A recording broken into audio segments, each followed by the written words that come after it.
Postoji legenda da novi trendovi nisu stvarali probleme u saobraćaju.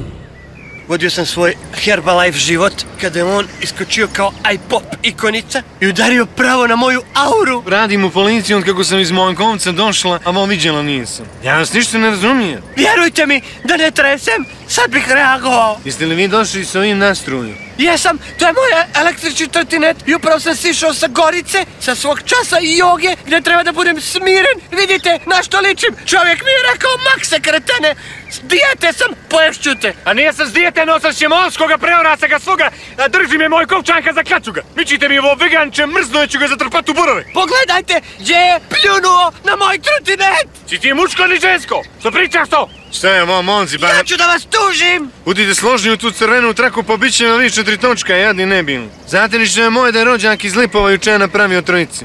Pedale od njih ostalo nije. Vi treba da ste srećni. Aj, poljubite se. DRS, depilirana radio stanica.